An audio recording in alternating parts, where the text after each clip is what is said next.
Welcome back ഇക്യുസോഫ്റ്റ് tutorial videos. നമ്മൾ ഇന്നിവിടെ കാണിക്കാൻ പോകുന്നത് ഒരു ബിൽ നമ്പർ ഡിലീറ്റ് ചെയ്ത് കഴിഞ്ഞാൽ വൗച്ചറിൽ പോയിട്ട് അതെങ്ങനെ റീസെറ്റ് ചെയ്യാം എന്നുള്ളതാണ്.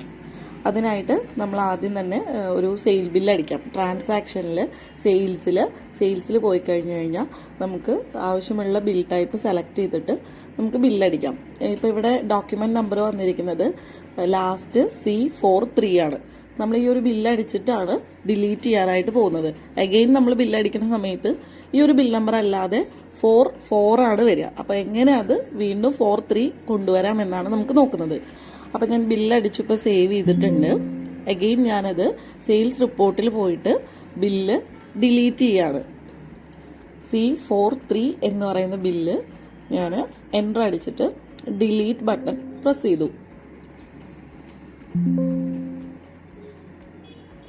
ഓക്കെ, അതിനുശേഷം നമ്മൾ ചെയ്യേണ്ടത് എന്താണെന്ന് വെച്ച് കഴിഞ്ഞാൽ എഗെയിൻ C43 എന്നുള്ള ബില്ല് കിട്ടാൻ അഡ്മിനിസ്ട്രേഷനിൽ നമുക്ക് വൗച്ചർ ടൈപ്പ് സെറ്റിംഗ്സിൽ വൗച്ചർ ടൈപ്പിൽ നമ്മൾ പോകണം.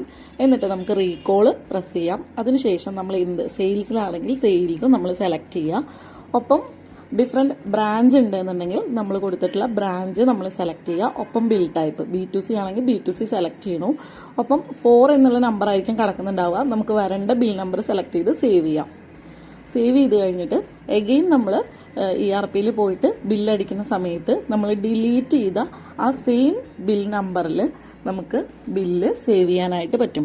C43 ആയിരുന്നു നമ്മൾ നേരത്തെ ഡിലീറ്റ് ചെയ്തത്. അപ്പോൾ നമ്മൾ ബില്ല് നോർമലി അടിക്കുമ്പോൾ C44 ആയിരുന്നു വരേണ്ടിയിരുന്നത്. ഇപ്പം നമ്മൾ അഗെയിൻ ആ ഒരു വൗച്ചറിൽ പോയിട്ട് റീസെറ്റ് ചെയ്ത കാരണം വീണ്ടും നമ്മൾ C43 എന്നുള്ള ബില്ല് തന്നെ നമുക്ക് അടിക്കാനായിട്ട് പറ്റും.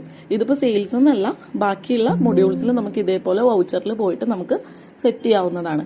ബ്രാഞ്ച് സെലക്ട് ചെയ്യാനും അതേപോലെ നമുക്ക് ഏതാണോ ആ ഹെഡ് എന്ന് വെച്ചാൽ അതും കറക്റ്റായിട്ട് സെലക്ട് ചെയ്യാനായിട്ട് പറ്റും. താങ്ക്